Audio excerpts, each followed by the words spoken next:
Sa atong episode karon sa Weekend Review, usa ka hagnaanon nga tuwa karon nagbase sa Sugbo ming kortesiya ni Mayor Joseph Ranyola aron sa pagpahibalo nga mohatag siya og 500 ka mga sakong simento para sa pagpatukod sa berhen sa barangay.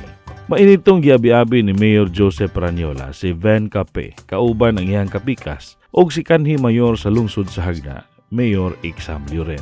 Sa sunod nga adlaw, sayo sa buntag niini, ipahigayon ang symbolic turnover sa 500 ka sakong simento nga gihatag ni Mr. Ben Cafe. Didto mismo sa Ilihan Hill, diin didto pagkatukuron ang 50 feet colossal statue sa berhen sa barangay. Sa maong pag-turnover, gitambungan sa mga kadaguan sa Faith Tourism Council.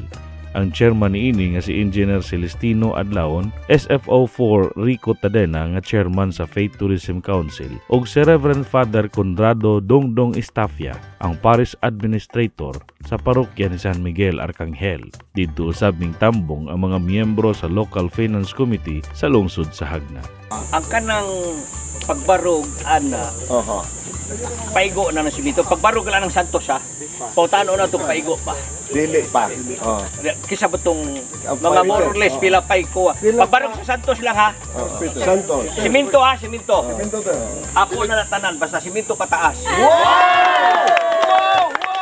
Sa laing bahin, nagpahigayon og usa ka mabulokong panagtigom si Mayor Joseph Ranyola uban ang mga pinili nga mga Local Awards Council aron pagasugda na usab og pagpahasa sa mga successful hagnaanon nga deserving nga mahatagan og pasidungog isip nakahatag og tampo sa pagpasaka sa dungog sa mga hagnaanon ngadto sa tibuok kalibutan. I was talking with former Mayor Iksam Lloren and Ma'am Ninfa Lloren.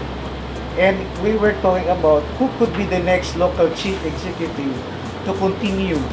I can! Yes, this is the right time. Yes, Mayor. Very timely. Very timely, no?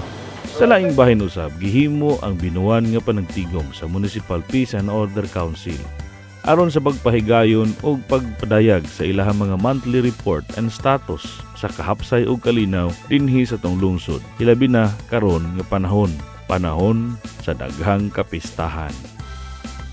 Sa laing bahin, duha kapag benchmark sa lungsod sa Hagna ang gipahigayon karong simana. Una niini ang mga tinun-an sa Vaiso Main Campus Tagbilaran City nga nagtuon sa Master in Public Administration. Ilahang gusto nga makatunan gikan sa lungsod sa Hagna ang mga maayong gipanghimon ini para sa lungsod ubos sa administrasyon ni Mayor Joseph Ranyola. Ipadayag usab sa Local Finance Committee ang kasamtangan ng mga kahimtang sa panudlanan sa lungsod sa Hagna. Lakip na ang mga proyekto o mga programa sa lungsod. Sa maong higayon, ning paambit usab si Mayor Ranyola ngadto sa mga tinun-an mahitungod sa iyang maisugon ug lig-on nga pagpadagan sa lungsod gamit ang political will. Ang maong pagpaambit ni Mayor Ranyola, dako nga gikalipay sa mga tinun-an ug ilang nga gisuroy ang mga lugar nga gipasigarbo sa lungsod nga wala sa uban nga mga kalungsuran. Sa susamang adlaw, dinhi usab ang mga opisyales sa San Martin de Porres, Quezon City aron sa pagpahigayon og benchmarking mahitungod sa mga good practices sa lungsod. Kini mainitong gibiabi ni Mayor Ranyola. Sa laing bahin, sa niaging semana usab gipahigayon ang payout sa mga senior citizen social pension. Dito kini gipahigayon sa atong Hagna Cultural Center. Diin ang maong payout gikalipay sa mga nakadawat sa SOCPEN nga mga senior citizen. Lipay ka na yung mga gasto-gasto. Pilay mo nadawat ka ron tayo? Size, mail. Sa Ismail. Kato na lang tabang ni mo tayo. Ako pa, bilakuan na. Ipuno og kuwan sa tindahan. Pero rabay kuha ba? Baligya.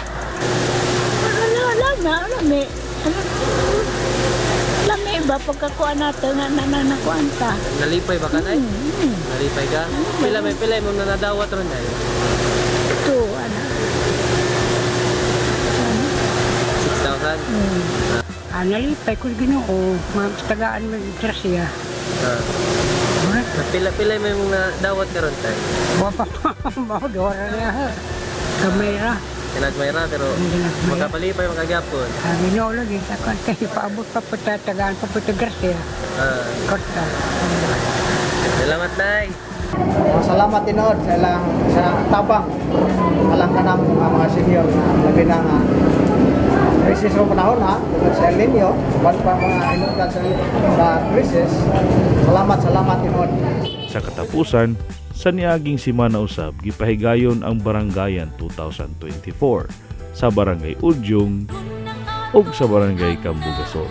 Asenso pa, asenso pa. May bagong adlaw nga musubang, may bagong adaan sa silangan, bagong nga humang. Hangtod sa sunod higayon, daghang salamat sa inyong pagpaminaw.